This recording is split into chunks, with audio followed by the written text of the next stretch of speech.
Hey, this is your Olympic hero, Kurt Angle, and you're listening to Snug Wrestling. Oh, it's true. It's damn true. Holy smokes, you guys. WrestleMania Night 2 just went down. I think it's safe to say that WrestleMania Night 2 actually felt like WrestleMania. What's going on, everybody? Welcome back to the Snug Wrestling Podcast. My name is Edgar. I am the host. WrestleMania weekend just concluded. We're going to be going over WrestleMania Night 2 with the Snug Wrestling crew. Mr. Blood, Tommy, and Toxic are all here. I think it's safe to say, y'all. I mean, WrestleMania Night 2 was the superior night, right?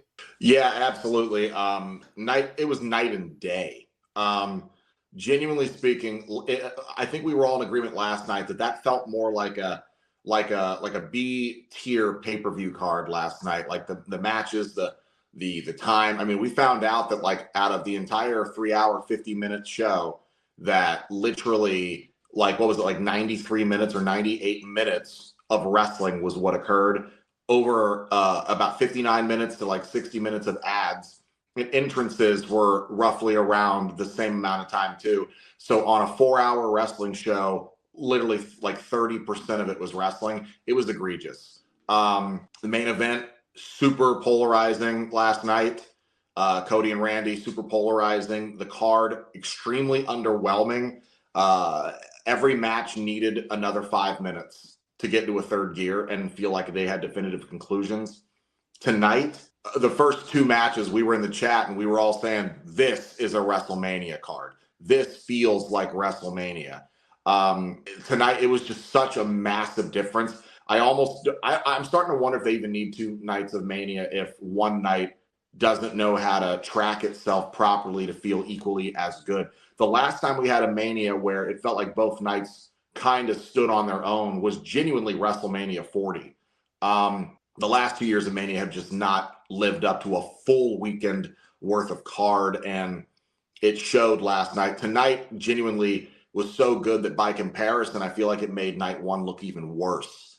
The energy was different. The crowd was better because the crowd was also garbage last night.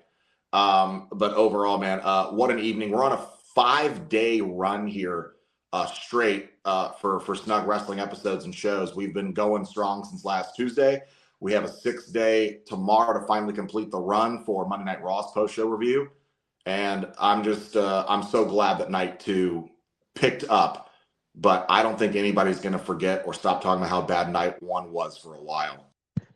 I'm doing good. I don't really have any like comparisons of the nights. I liked both equally, even though one obviously felt like actual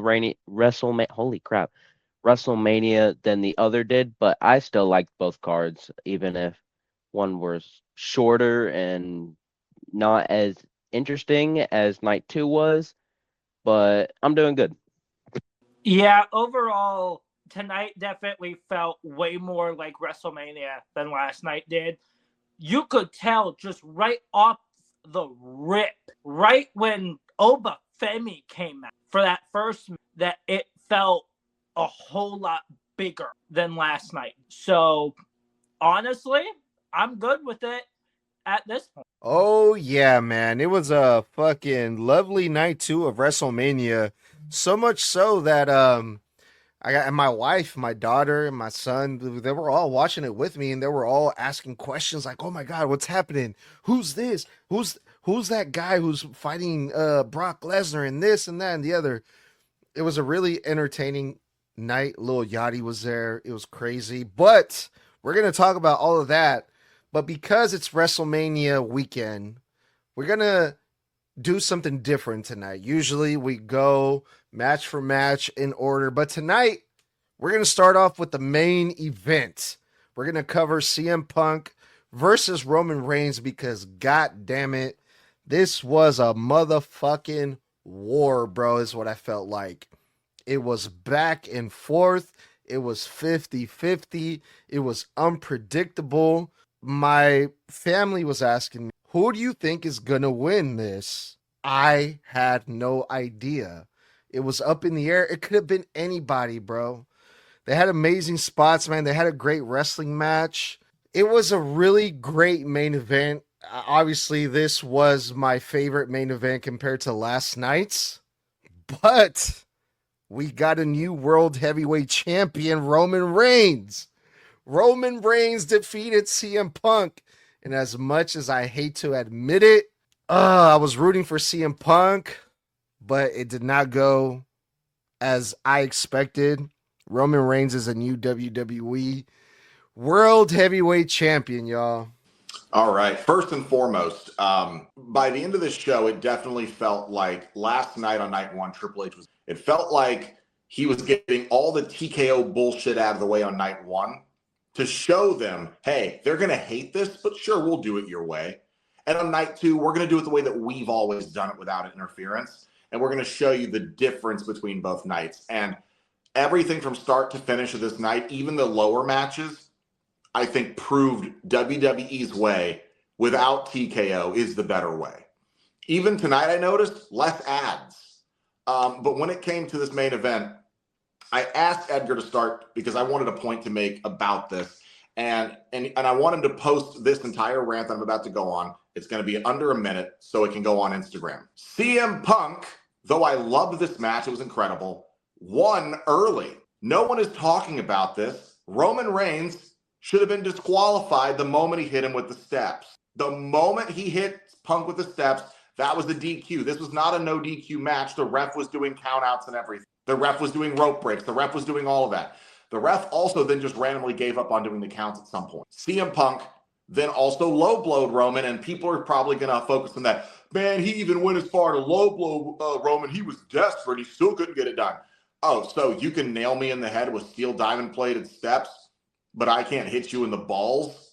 Bullshit. You tried to like crack my skull open like an egg with a foreign object. So yeah, I low blowed you. But Roman should never have won. Roman should have been disqualified off rip from that. So technically, Punk should still be champion if we're being honest. It was a phenomenal match. One of the greatest main events I've seen in the last 15 years at WrestleMania. These guys canceled each other out. It was one of the most enjoyable experiences. They were both insanely good, and love the attire being dedicated to the recently deceased WWE workers, the patch for Larry. And even Punk's entrance theme before Cult of Personality played was literally paying homage to his original Ring of Honor entrance music he used to come out to. That was his old entrance. So he's remembering where he's come from. Roman had a great entrance, insanely good gear. These guys might just be wrestling soulmates. I thought this was genuinely perfect. Did I want Punk to win? Yes. Am I upset that Roman did? No, because Roman's also never been World Heavyweight Champion. So this was, in my opinion, the best match of the weekend. I don't think anything else this weekend comes even remotely close. This is how you close out a WrestleMania. I got to give a quick shout out. Hold on. Sorry, my bad.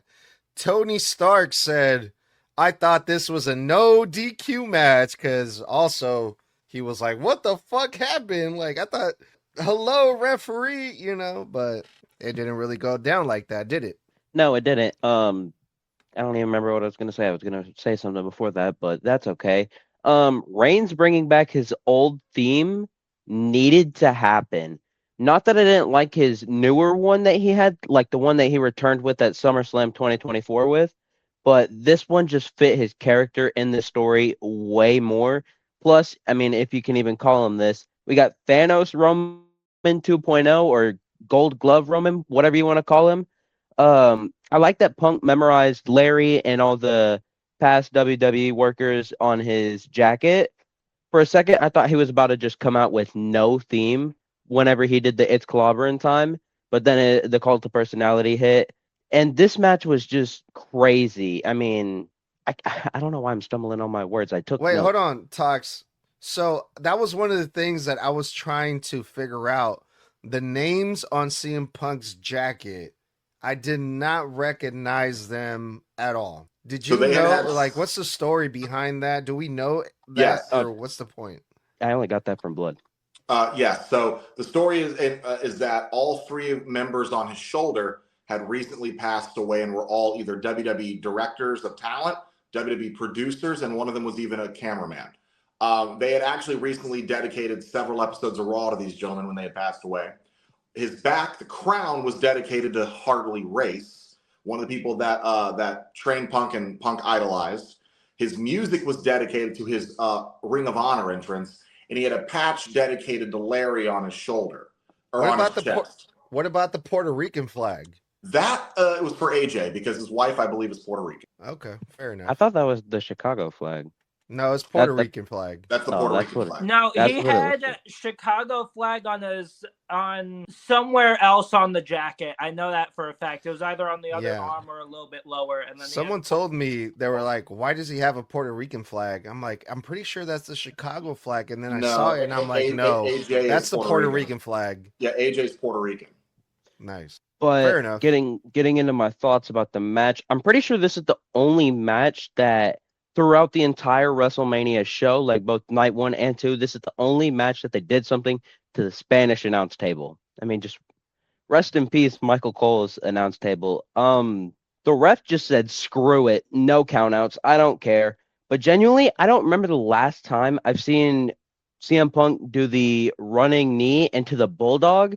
I think he's just mainly used the running knee into the clothesline. But I mean, the entire beatdown at from Roman Reigns to Punk, I was wondering how could Punk come back from this? And then I started laughing whenever the piece of paper stuck to his back. I was just dying on the floor. But unlike night 1 main event, both didn't need to be busted open. I felt like only CM Punk needed to for some odd reason, but this, I don't know why I'm stumbling. Pause. I was wondering the entire time what this match would have been like if Rollins was in this match like last year's night 1 WrestleMania main event, but that's why 2K exists. But I was surprised Roman won, and I just hope this title reign is not as long as his last one. What I love is that during Roman's entrance, there was something that Michael Cole said that immediately made me go, "Oh shit, I didn't count." And that is the fact that Roman Reigns, as of now, has 11 main events at WrestleMania. And even second place, that being Hulk Hogan, doesn't even come close. He is at 8. So that just shows the amount of gap just between the two of those. But I do love the fact that there was some move stealing here. But my biggest thing is exactly what Blood went on an entire rant on. Dude, you're telling me that Roman Reigns can hit CM Punk with the diamond-plated steel steps in front of the ref literally standing right there, and nothing happens? Like, no, that is not how that should work. Punk absolutely should have won that. Even while watching it, I'm like, dude, that's a DQ. How is this match continuing to go on? But there are multiple other things in my mind, like, for example, the fact that with Rey Mysterio, matches with him are compared to the story of David and Goliath because of the size difference. This was not that. This was Godzilla versus fucking King Kong. That's what this was. And for that same reason, Tommy, in WWE's defense, I got to come to the rescue and say it's the World Heavyweight Championship, the main event of WrestleMania, so the referee is a little bit more lenient, right? But the other thing too, we have a new World Heavyweight Champion in Roman Reigns. So the big question is, what gives? What is the landscape now for WWE now that CM Punk is no longer champion and Roman Reigns is the World Heavyweight Champion of Monday Night Raw? Also, something I'd like to state here about the match in its entirety. This match solved everything that the actual feud set up. That's why I genuinely think this is a perfect match. Story-wise, story being told in the match, that the story being told on Roman's side, Roman can't do it by himself, right? And then he does. The story, but he didn't do it clean because he used the steps. The story by Punk was, you think I'm some old man to put out to pasture, and he literally put up such a fight. Roman had to cheat to get into Edge. Roman literally could not put him down. Punk went until his legs literally gave out, and then still kicked out of a spear directly after that, sat up to his knees, and just half-conscious stared Roman in the eyes. And then Roman's selling of Punk just being so hard to put down tells the story of Punk proving I'm not just some old man. This is literally perfect because this is the first time Roman has ever beaten Punk. People will forget Punk has beaten Roman, and Punk beat Roman, Dean Ambrose, and Seth Rollins at the same time in a 3-on-1 handicap match. So people got to understand, Roman finally got his win back, but even though no one ran in to help him, Roman couldn't do it without getting some kind of advantage. The steel steps are a big thing for me here. And the fact that the ref did just go ahead, it's the main event, I'm going to be lenient. Yeah, but the ref was also very lenient in Roman's defense. He was lenient for Roman. He was still trying to count Punk out. Roman had to break the count twice. Punk was only able to get him in the balls because the ref had his back turned. But the ref dead-eye saw the step shot and let it go. So Roman even had the advantage of a ref who was kind of crooked in his favor. And still Punk went another 20 fucking minutes before Roman could put his ass down. He cheated, bro. He cheated. Roman cheated, bro.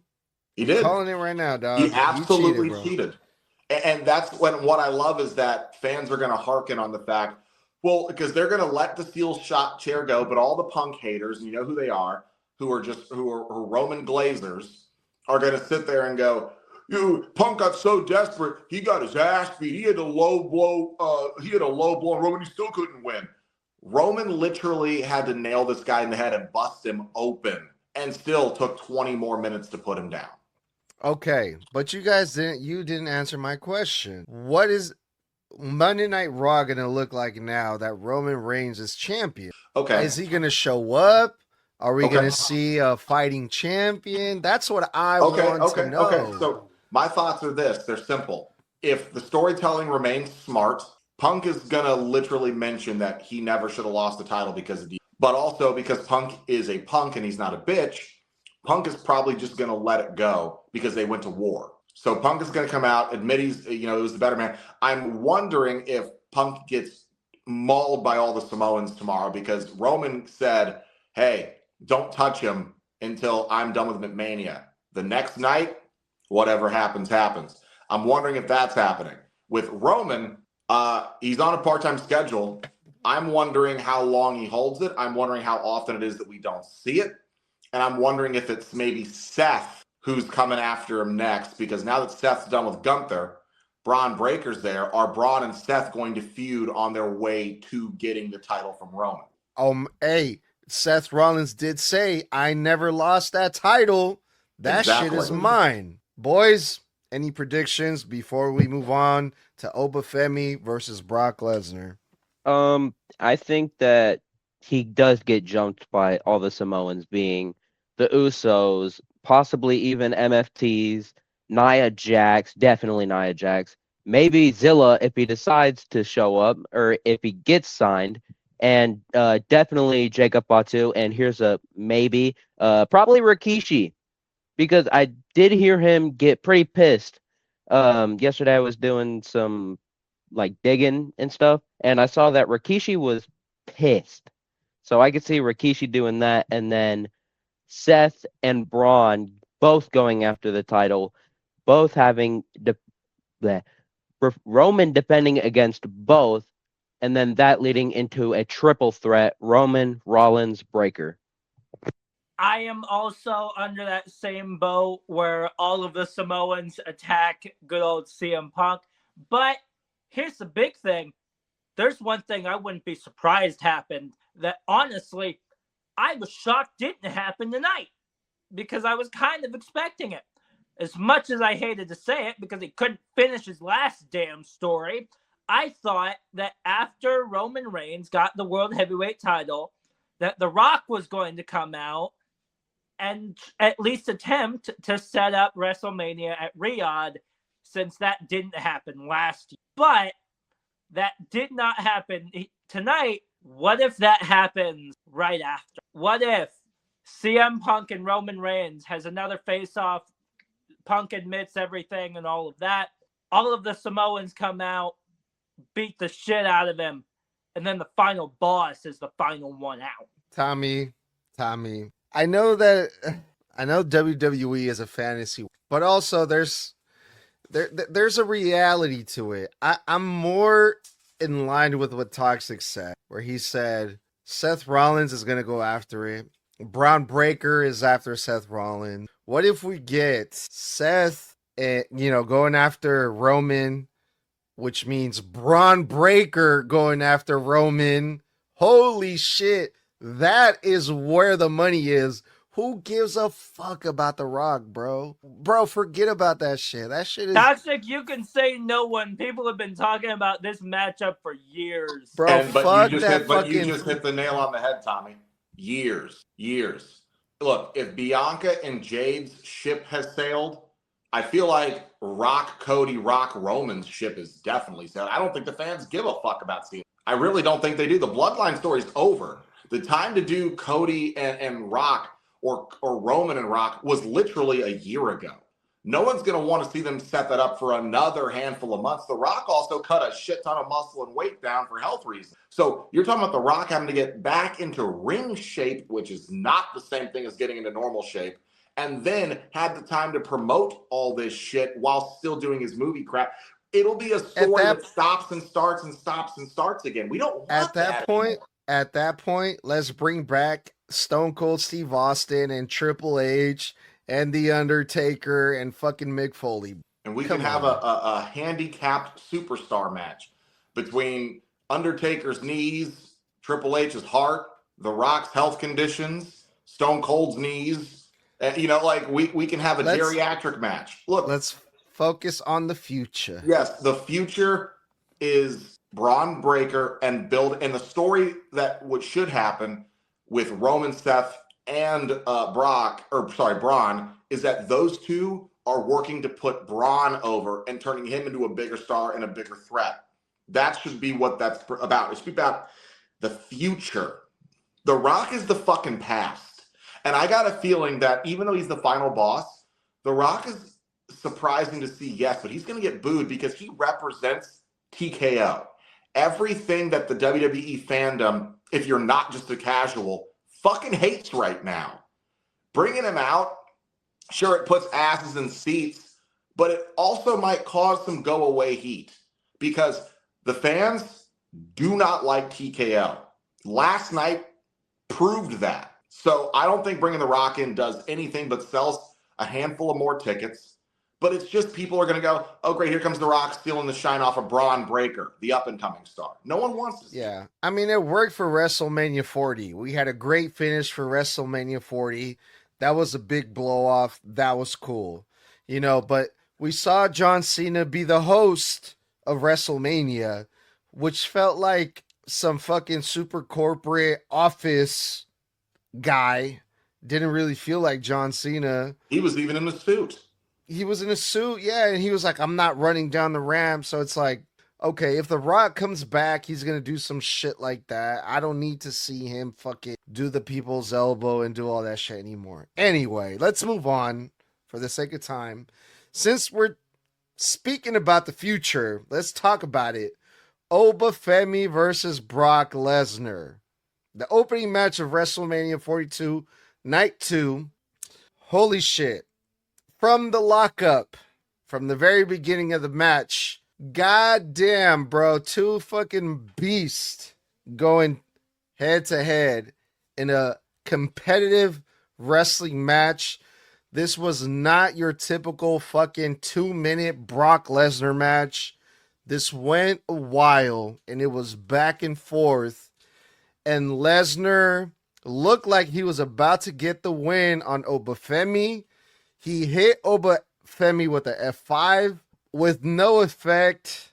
Oba Femi, let's be for real, no sold it, but it worked because it's Oba Femi. Oba Femi hit him with the power bomb. 1, 2, 3. Oba Femi got the win over Brock Lesnar. Holy shit. But that wasn't it, y'all. That was not the end of that. After that, Brock Lesnar left his gloves and his boots in the middle of the ring and gave everybody in Las Vegas a farewell. Was this a fucking Brock Lesnar retirement? Is that what this was officially? That's a good question because it felt like that. And then on the post show, while we were waiting to start, I was hearing them talk about how it was ambiguous. They had Brock Lesnar, future like undetermined in a bar next to his name. So I don't know. I still think we're getting the Gunther Brock match. I think that's still happening. I think they're going to keep him off all the way until end of July, and then we're going to see him get ready for the SummerSlam match. But when it comes to the match, from the lockup, I looked at my brother. I laughed like a little kid, and I saw the smile on my brother's face, and I said, "This kid is fucking over as hell." I mean, the energy in that arena that knew this was the right time. This was the guy in the right place with the right opponent. Man, when it's organic, brother, you go with it. And the moment they locked up the test of strength, I told my brother, this ain't going to be a squash match. They're doing the right thing. I think a squash match would have hurt Oba. I think we needed to see him struggle up the hill to beat Brock and prove that he could beat him. But look, it wasn't a no-sell on the F5. It was a semi-sell because he didn't go all the way down. You could see him forcing his way back up, fighting his way back up to his feet. But I don't like Brock Lesnar. Everybody knows that. I don't trust him until this Janelle Grant stuff is over. But what I said when he lost is I turned to my brother and my wife and I said, I don't like this man, but I do respect that he did the right thing here. And he genuinely went the entire feud making sure that his sole purpose was to put Oba Femi over. And I respected him because that is how you are unselfish in this business. You do the right thing for the right kid at the right time in the biggest match possible, and you sell for him. And Brock sold his ass off for him. And I got to say, Brock here earned my respect. He really fucking did. And Oba, I hope he's on cloud fucking 9. He deserves it. I wasn't expecting the match to start with a lockup and a long one at that, but Oba felt like a brick wall compared to Brock Lesnar, and kind of glad we got to see physicality on both sides of this feud. This also felt like the first time I've seen Oba overpowered like this. Surprised Brock got the F5 on Oba. Loved the rapid running European uppercuts from Oba. But this felt like a squash match on Oba's side. I felt like Oba squashed Brock because he only got Brock only got a few things in on Oba. So, I mean, loved that Michael Cole made the reference to Brock's theme song, saying that Oba is the next big thing. I'm pretty sure that's what Brock's theme is called. But I hate the dude, hate what he's done, but Brock shouldn't retire here. If he is to retire anywhere, it is at SummerSlam, and because that was the whole point of Gunther helping Heyman. Regardless of what he's done, if this is truly the end, which I'm pretty sure it is because later on, Cole said that it's done. He's done. I'm pretty sure. Thank you, Brock Lesnar, even though I don't like who you are and what you've done. Brock Lesnar, this whole Janelle Grant shit has put you in the hole 10 feet under. But I can absolutely respect what you just did for Oba Femi. Plain and simple on that. He's just that damn good. The match itself, Oba did what Oba absolutely does best. He knew that big man, Brock knew that torch that he himself has been holding needed to be passed down. And there is no one better for that than Oba Femi. Someone who, as Toxic said, has not exactly been overpowered as much anymore. The last time he did, it was mainly against Tony D'Angelo back in NXT. And that's like the only real time that that's happened. But what I was not expecting was for Brock to take off the gloves and the boot. When he did that, I'm like, wait, no. This is not the plan. Why are you doing this here? Why are you retiring now? So hopefully he's not retiring, because he has one match that needs to happen. And it needs to happen in his hometown at SummerSlam against Gunther. That's just what needs to happen. I'd also like to remark as well, and again, when we're mentioning the Janelle Grant stuff, disclaimer for the podcast, we're speaking in terms of allegedly. It's still an ongoing thing. We're not throwing or defaming Brock Lesnar. This is all alleged, but I can't trust a man until I know the truth. That's all I'm saying. I respect him for what he did here with Oba. It was the right thing for this man's career. But as far as taking off the gloves and boots, for those people out there, the fans there that think that all Brock cares about is a paycheck, that he only shows for this, he was a smart businessman who turned himself into a special attraction and knew the value of what he brought to the table. And I can't hate a man for working less dates and making the most money possible, because if anybody was in his shoes, at the end of the day, what we saw tonight from Brock was genuine emotion and gratitude toward the fan base that should really put him in a whole new light for you. Those were real tears. He was really crying. He was very distraught, overcome with emotion, a genuine sweet moment with him and Paul Heyman. He kisses the ring and bows and respects the mat. If anybody at this point could say Brock doesn't care about the business, I think you either are a moron, don't pay attention, or you're trolling, because that right there was probably the most vulnerable you will ever see that man.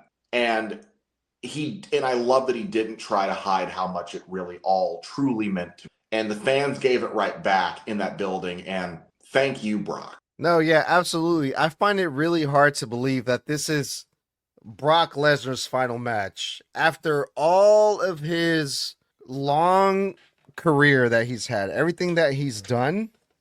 There's no way that the WWE is just gonna just be like, okay, unannounced, not advertised. Brock Lesnar deserves a fucking, okay, I'm gonna get a lot of shit for this. Something like a farewell tour or something like that. I know he has a lot of heat because of the stuff that he's done allegedly with the whole Janelle Grant thing and everything, but Brock Lesnar has had a 25 plus career in the WWE. A lot of great memories, moments, championships, WrestleManias, the whole shebang. For him to just, okay, I'm gonna have a match versus Oba Femi and that's it, I'm done. I'm not buying it, bro. I'm not buying it. Though, like, here's the thing too. Because this could be three things. One, it could have just been for the WrestleMania moment, because WWE loves those. Two, it could have just been this. He knows this is his last WrestleMania, and he was soaking it in. And three, if this was his last match, could anybody really be that upset about it? He went out on his back, putting over a younger talent, and made a whole star out of Oba. Used all the years of his experience, his aura, his tenure, his legitimacy, and he put all of that behind Oba in an incredibly unselfish way.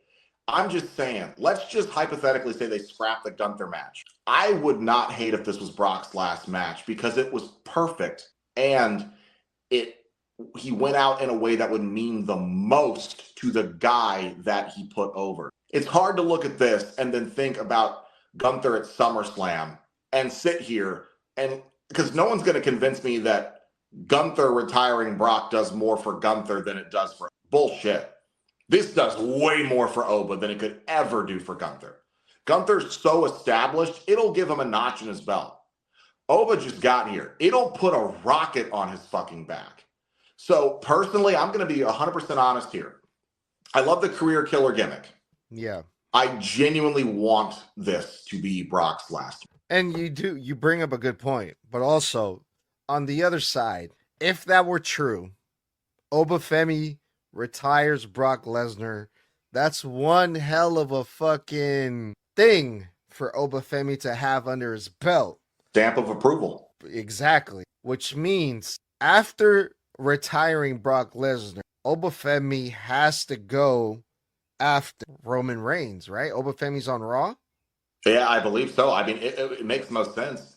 You conquered the beast. You are now the main attraction.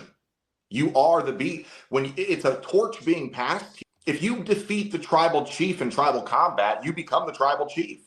If you beat a champion in a match, you become the champion. If you beat the greatest of all time, you are the greatest of all time. What did Ric Flair used to say?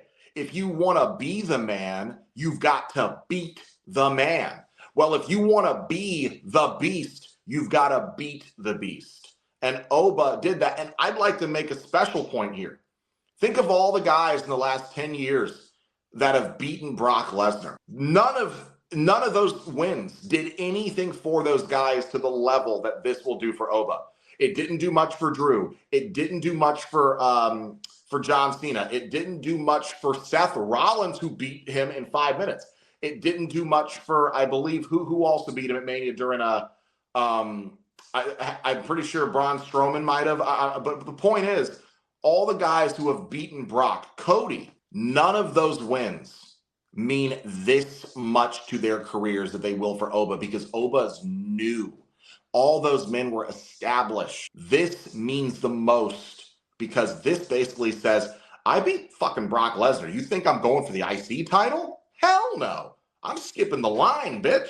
Within the last 2 years, there has now been two massive moments involving Brock Lesnar. You have him here basically retiring right after Oba Femi beating him. And then you've got right before Cody Rhodes won the Undisputed title the first time. The big thing that Cody Rhodes kept saying is that he made Brock acknowledge him at the end of that unscripted hug at the end of that match with Cody Rhodes, which again, still didn't really do much for him, but it still ended up working out. Man, when it comes to, I think, matches of the night, I think this next match that we're about to get into, the 6-man ladder match, I think it is up there for one of the candidates of stealing the show for the night. For the Intercontinental Championship, this match was amazing, y'all. It was full of insane spots. Javon Evans, too, man, was all over the place. Javon Evans went crazy in this match. He was really in his element. Even the fact that Rey Mysterio was in this match with Penta and Dragon Lee, two guys that really respect Rey Mysterio. This was every man for himself, and they proved it. There was no friends here. Everyone versus everyone. It was an insane match, but Penta retained despite being, facing 5 other guys. Penta overcame the odds, and he is still Intercontinental Champion, y'all. How did you guys feel about this one? I said it during predictions that I have really missed high-stakes ladder matches at Mania. I still do believe that Money in the Bank should not be a pay-per-view anymore. I genuinely think you need to bring the Money in the Bank matches back to WrestleMania because they're such an energizing match to have on the card. The fans were fucking eating this up. These guys were insanely good in this match. I can't think of anybody who wasn't in some shape or form kind of a standout. Maybe Rusev, but even then, he was involved in some of the really great spots. I mean, Canadian Destroyers on ladders, JD sold the shit out of that. That awesome step pop off the ladder step and Canadian Mexican Destroyer on Javon Evans, great. A senton onto Rusev through a ladder, great. I mean, the freaking OG cutter catching midair, amazing. This stuff was great. For a moment, I really wanted Javon to win. But then when I saw Penta win, I wasn't upset at it because everybody was so good in this match. I genuinely think you could have put it on anybody, and I would not have been. The only critique I have is that I think Penta won it too easy. He got up the ladder to get the title too easy at the end. I would have liked to have seen Javon try to fight his way up and then do one last thing up there to really kind of put Javon over as getting this close. But I digress. I think the match was absolutely phenomenal. A lot of people believe that the standout, the best match of night one was Gunther Seth, which is fair. And I originally thought that could be match of the weekend. And then I watched this match, and then I thought, nope, this one just blew everything. The ladder match on its own was better than everything on night one. Period. I may just have not seen them due to lag the way I was watching it, but I mean, correct me if I'm wrong, but did we see Dragon, Rusev, and JD's entrance, or did I just not see it? No, they came back from their unlimited fucking ad breaks, even with the countdown being at 0, then played 2 more commercials. Glad I paid $40 for this bundle. And then they were already all 3, 2 in the ring and Rusev on the outside. Okay, so that's just fucking ridiculous because it's Wrestle Goddamn Mania. Why are you not gonna just show everyone's entrance? You do it for every other match except this one. You did it at in the 6 or the Fatal 4-Way tag match yesterday. So why not do it with these 3 that you always don't show their entrance with on Monday Night Raw? Stupid as fuck, but amazing debut for Javon Evans. I could not see a better way to debut him at WrestleMania.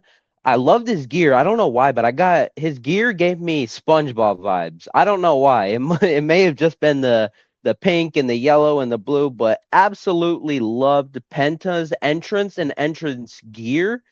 I really like the samurai mask. That looked really great. Would have liked to see some different colors for his actual gear. I feel like we always see red from him. Rey's gear is good. It's amazing, actually. I like that Rusev went back to the trunks instead of the really short shorts because he did those and they always somehow just ended up being trunks. But the match was amazing. I mean, just rest in peace, JD, because he does not get enough for the amount of shit he gets put through. He does not get enough props. Where am I at? I just lost where I'm at. If anyone is to retire Rey, if it's true that Rey is retiring soon, which I think it is, I changed my opinion real quick in the match. Yes, one of them should still be Dom, but the other absolutely has to be Dragon Lee. I mean, yes, we've been telling the thing, oh, he's the next Rey Mysterio. No, in this match, I feel like he is the next Rey Mysterio, if not Penta. But I thought Rusev was too aggressive in this match. I also didn't like a lot of the Javon Evans landings. They just looked too risky to me. Wade Barrett was absolutely wild in the entire night and the match. He's a national treasure. I like the way the ref was always checking in on Rey due to his history with always getting injured. And another key detail that I like, Michael Cole put this on commentary, that AJ Styles gifted the Styles Clash to Dragon Lee, which was so amazing and just showed the absolute amazing friendship between the two. I wasn't the happiest that Penta won. Yes, it made sense. And I mean, he just won it basically. But I would have loved to see Javon do it. I mean, that would have been an even better way to debut him at WrestleMania with an already great debut. Real quick, to mention those ad tires, Penta was, I believe, paying homage to Shao Kahn for the new Mortal Kombat movie coming up. So it wasn't directly a samurai, it was Shao Kahn's mask. And 2, for those who couldn't catch it, because I pointed out to my brother because he was trying to tell, and I was like, how do you not know this? You're a massive comic book fan. Rey Mysterio was paying homage to Deadpool. Yeah. So my biggest thing on this is I would love for 3 men not to be wearing the same damn color in a 6-man ladder match. Because Penta, Dragon Lee, and Rey Mysterio were all wearing red. So at some points it got a little bit confusing to catch up here and there, but it still ended up being Penta on the top, in which I absolutely love. But the biggest thing I popped for didn't even happen in the match. It happened during the entrances. I'm going to gladly say this in the form of lyric that we haven't heard in a hot minute. Who's that jumping out the sky? Good old Rey Mysterio popping out the floor again, in which he hasn't done in a hot minute. So I am so happy that he pulled that out, especially with the fact that reports are saying that he's retiring later this. So this could possibly be his final WrestleMania. And if that's the case, him popping out one last time, absolutely perfect. Javon Evans, holy crap, dude. You did the riskiest crap, including that clothesline that came out of nowhere onto JD McDonagh when JD was on the ladder. I'm like, holy crap, dude. That is highly risky, but it ended up paying off. I am not mad that Penta won. In fact, I had a feeling he would. In my notes, when I wrote down all of my predictions, I said either Penta or Javon Evans, mainly because of the fact that, as it was stated during Javon's entrance, if he won this ladder match, he would be the youngest title holder in WWE history. God damn, I can't believe I missed that. Rey Mysterio did that. Who's that jumping out the sky? Who's that popping out the sky? R-E-Y, let's go Rey Mysterio. Oh, god damn, I missed that, bro. I would have popped big for that, but I'm glad he didn't squeeze his knee on the landing. Same, bro, for I've real. had surgery 5 times in my left knee. Please don't try this at home. Hey, bro, we don't sound like that, bro. Yeah, bro, we don't sound like that, bro. Hey, wait, we don't sound like that way. Orale, sounds scared. Finn Bálor, nay.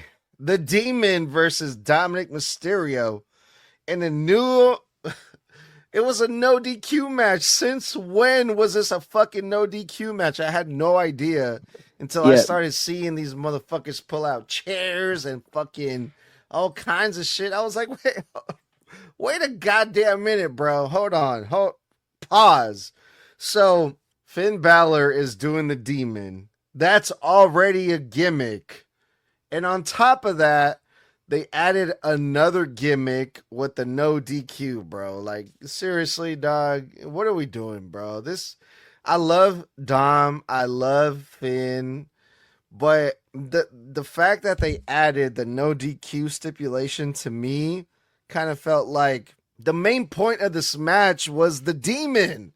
That was the gimmick.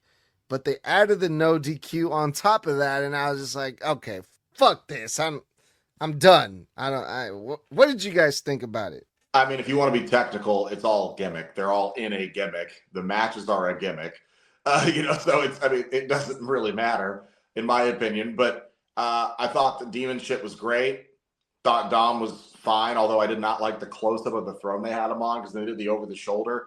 I just saw a bunch of fucking shit that looked like a bunch of plywood thrown together, and I was like, that's sloppy. You could have painted it or, put some like Bondo or something over those nail holes or whatever. But the match itself, I thought was decent. It wasn't the greatest thing ever. I was more annoyed that this was the payoff of the feud because I feel like they mishandled the feud because I said this before, but ever since they kicked Finn out of the Judgment Day, most of this feud took place between Dom and backstage segments running away and hiding and bitching to Adam Pearce, and Finn doing promos via video package. And I would have really liked to have seen these guys at least fucking once or twice, face to face in a ring, cutting promos on each other on Monday Night Raw to build this feud more, because they spent most of the build of this feud separated from each other. And I thought that was just so dumb. And honestly, as cool as the Demon is, the feud didn't have enough build, in my opinion, to warrant the Demon. The Demon is something Finn always pulls out when he's reached, the edge of like, okay, if I'm gonna take this all the way, you've really dug down and ripped something out of me, I'm gonna dig down and pull the Demon out. Like, the Demon is someone you pull out for Roman Reigns. The Demon is someone you pull out for Seth Rollins in a Universal Championship match. The Demon is someone you pull out for Brock Lesnar. You pulled the Demon out because Dom and his friends beat you up a little and then talk some trash, and you don't even have a title on the line. And I'm like, that's what it took to poke the bear for the Demon. It's a cool visual, but I just thought the Demon was, as cool as he is, unnecessary because the feud had not built enough, in my opinion, to the point where he was a necessity for Finn to win. And in my opinion, I think the feud needed another 3 weeks before the Demon would have been necessary. When it comes down to it, the match I thought was okay. It was fine. It wasn't great. It wasn't the best thing ever. It was a good match. The finish was fine. Coup de grace through the table. I am surprised no one from the Judgment Day run down to help Dom cheat. No snakes. No Roxanne Perez, no Liv Morgan, no Roxanne or Raquel Rodriguez, not even JD, who was just out there moments ago. Like, I was surprised they literally left Dom to his own devices. And again, it was here, it's over. Let's get Finn into the main event now. Dom's entrance reminded me of something Triple H would have done with the giant ass throne and all the people wearing the mask that he wears over on AAA and sometimes on the main roster. I laughed whenever Dom threw the mask at Cole and what liquid they were talking about in Dom's mask. I mean, just you could obviously assume that it's probably sweat, but just Wade Barrett had to keep talking, so that's what made me laugh. It's always great to see the Demon. Would have liked to see this in a Hell in a Cell, and I don't know why I mentioned this part in my notes without mentioning another part. I thought he was going to do something that Bray did when he was the Fiend and use basically what looks like Bray's head as the lantern. I thought he was going to use the heart lantern thing as an actual lantern that he can hold, but he just tapped it. But I thought this would have been better in a Hell in a Cell because that's where the Demon always does great, in my opinion. Maybe if they get another match, which I can definitely see them doing, but I don't think it would be the Demon again. I could see them doing that. But I'm getting kind of tired of street fight matches because, I mean, that's what seems like we get all the time is, oh, you know what? Y'all have been going at it for weeks. Oh, street fight. Oh, y'all two hate each other? Street fight. But the last street fight that I actually enjoyed was Priest and Balor, which that was great. But one question I do have for my final thought is, how did Balor get the entirety of his mouth just stained black? That's my final thought and question. I have to jump in here respectfully. So we constantly see quotes from who is it? Nick Khan, right? Who they're like, we don't listen to the IWC. We don't listen to the fans. We do stuff. Oh, the 3R speech he gave? The 3 R's they follow? What was that? It's records, revenue, and something else. Some bullshit like that. Relevancy. Relevancy is the other one, right? We do stuff what we think is what's best for business. Yet they're doing all these fucking no DQ matches, fucking no holds bar matches out of nowhere, just so the fans can chant, "We want tables, we want," and it's like, bro, you guys claim that you guys don't do shit based on what the fans want to see, but yet the fans want to see tables, the fans want to see kendo sticks and this and that and the other, and you're giving it to them, bro. So which one is it? By the way, the dumbest chant, in my opinion, in all of pro wrestling is the "We want tables" chant. I find it more annoying than the "what" chant. Fans chant that shit to troll when they're bored with a match. For fuck's sakes, you're in a one-on-one match. "We want tables." It's like, dude, this is a fucking regular, first fall wins match. What are you talking about? And at the end of the day, I find it funny because, Triple H went through all that work of having, Drew McIntyre and CM Punk bring back the intensity, revitalizing and making the Hell in a Cell relevant again, showing that it is a payoff match type. It is not it should not be an entire gimmick PLE. You know, he went through all that. And they go through the spiels on like Unreal, less is more. And well, the reason we don't cuss all the time is because you do it all the time, it doesn't mean anything. And we don't use blood all the time because we use it all the time, it doesn't mean anything. But then we've got fucking 15 no DQ weapons matches, and it's only April, and we've had like 8 of them in the last month and a half. You know, so you can't have both sides. It's either less is more, or you're just going to do it because you think the stipulation sells more tickets because you think fans just want to see a car crash. And here's the thing.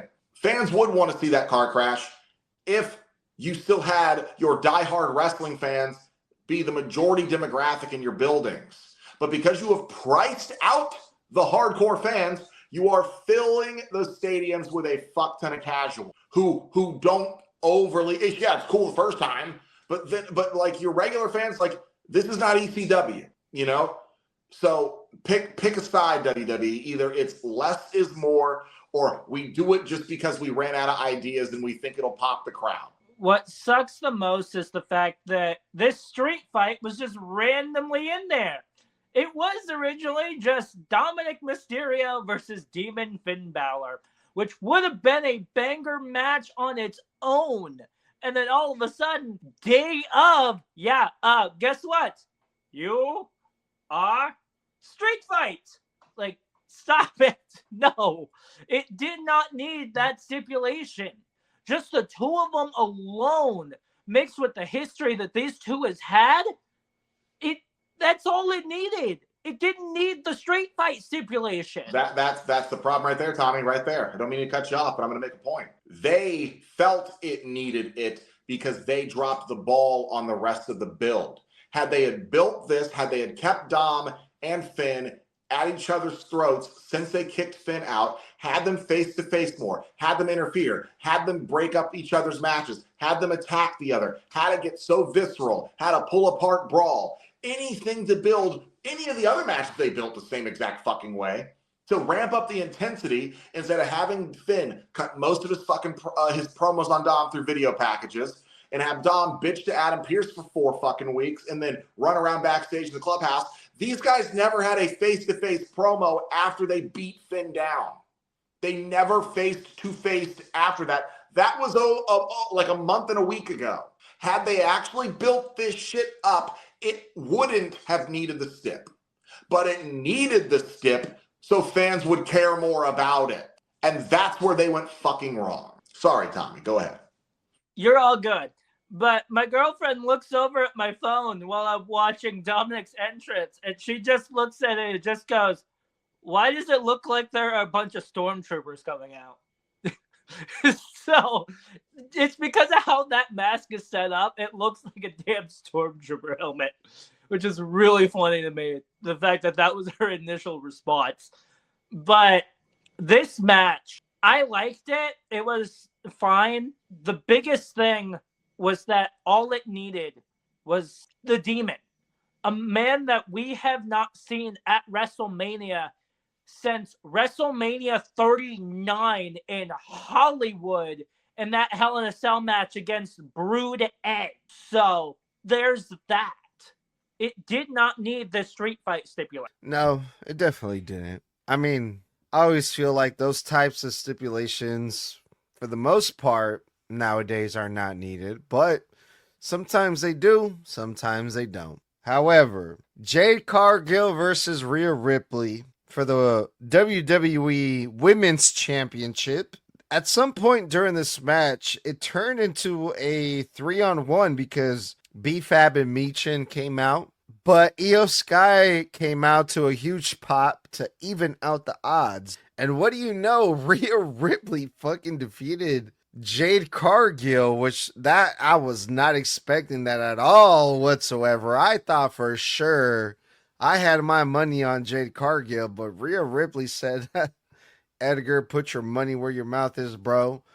I am going to become new WWE Women's Champion, Rhea Ripley. How did you guys feel about this one? I I think Rhea got the best match out of Jade that she could. And that says a lot because this match was pretty middle of the road. It wasn't anything special. Here's the thing, too. It almost feels to me like because of Jade's backstage like antics, all the reports of her ego, the heat she had, the shit that apparently she did, in fact, like she wasn't supposed to do with Rhea, going on Twitter and saying that shit that apparently was real heat. And just that she's apparently backstage for a while been, you know, like people go out of their way to avoid her because they just don't like her energy. She's not very well received by the boys and girls backstage. It just feels like when I watched this match, I thought the right decision is that Jade keeps it. So, because you just built her a whole new heel stable. Why would you automatically have her drop the title if you were building her up like as some person to follow in that of B-Fab and Michin? And then now we have to deal with Rhea getting drugged over to SmackDown away from Io, where she should be staying on Raw, and because she's just so much more Raw coded. And then the whole time I just couldn't help feeling like when Rhea won, I just thought, wow, I feel like maybe someone in the back is trying to knock Jade down a peg and humble her. That's what I thought. It literally felt like that because the most sense to be made out of this is Jade retains. Why else would you give her the stable? Why else would you have her pin Io clean? Why else would you? Because if Rhea can beat Jade, how come Rhea can't beat Io?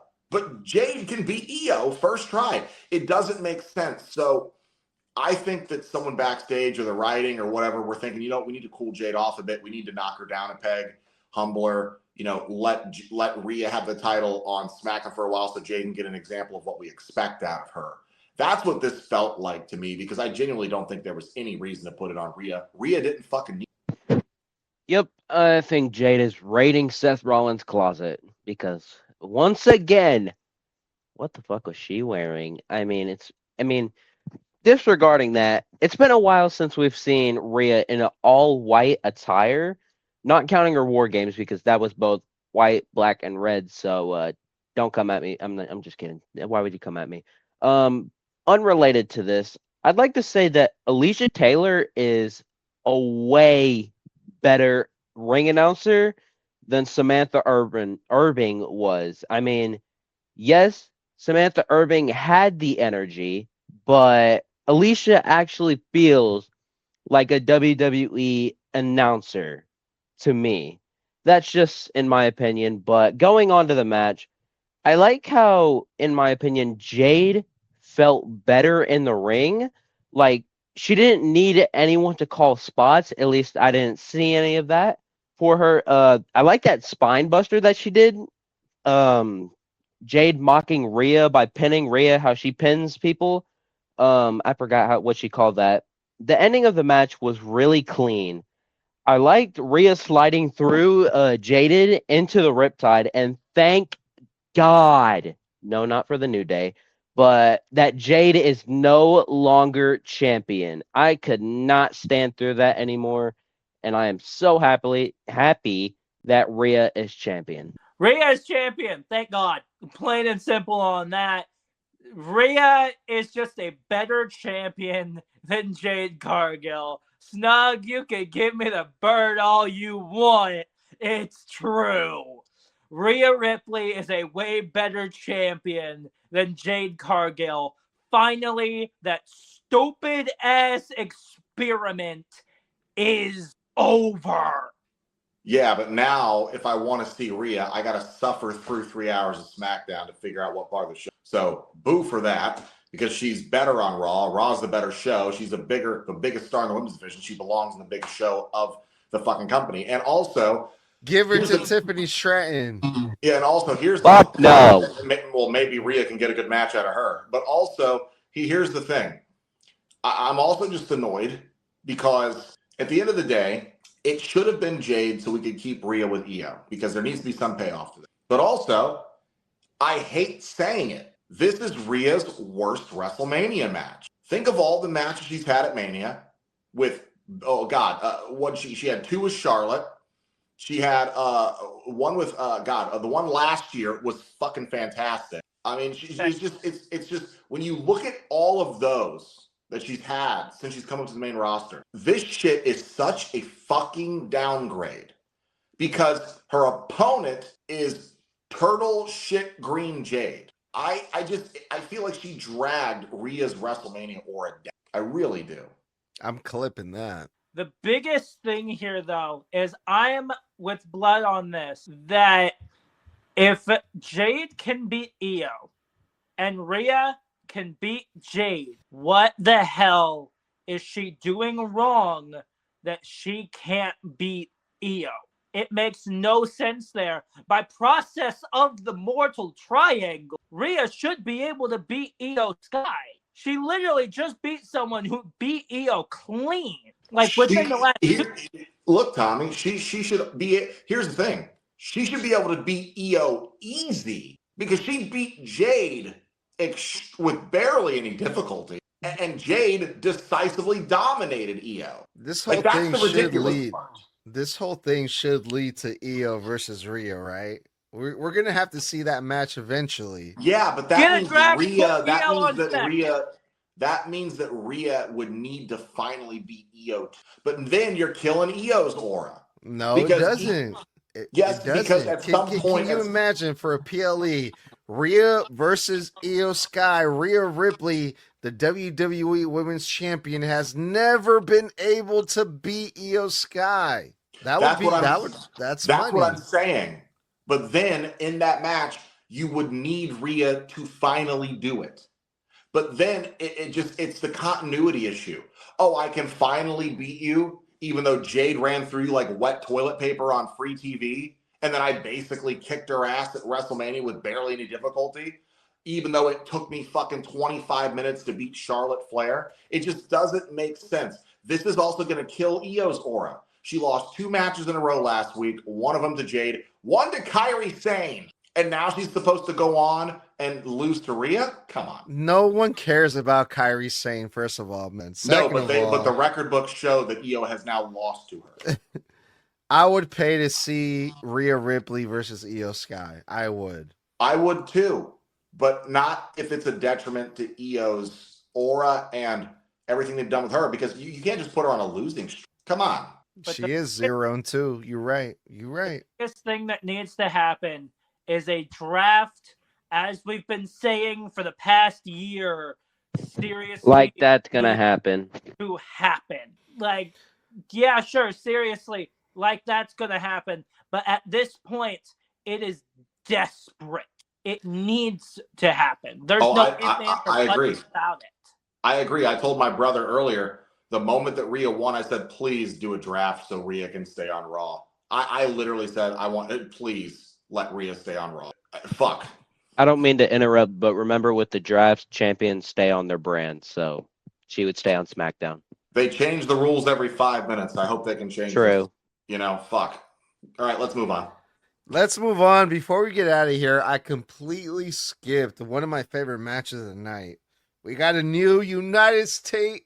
I can't even speak. I'm so excited. United States champion Trick Williams versus Sami Zayn. There was a lot of shenanigans involved in this match, fellas, because good old little Yachty decided to be the best manager in WWE today, getting involved, trying to cheat. But Trick Williams, he was amazing to whoop that Trick, the new United States champion, y'all. I was so happy about this outcome. What the hell, bro? I was shocked. But man, this was really entertaining from top to bottom, if I'm being honest. How much did you drink? This match was shit. What are we talking about here? Hold on, I'm about to go the fuck off. Hold the fucking phone. This match was dog shit. On top of the fact, look, good for Trick. He won at WrestleMania. He's now a champion. Fan-fucking-tastic. He got his ass kicked the entire fucking match. Sami took 80% of this match, was beaten and pillar to fucking post. And the only reason Trick won was because Lil Yachty got in the way.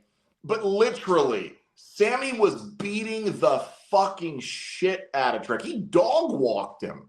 So now all I'm thinking is that Trick He's a one-trick pony.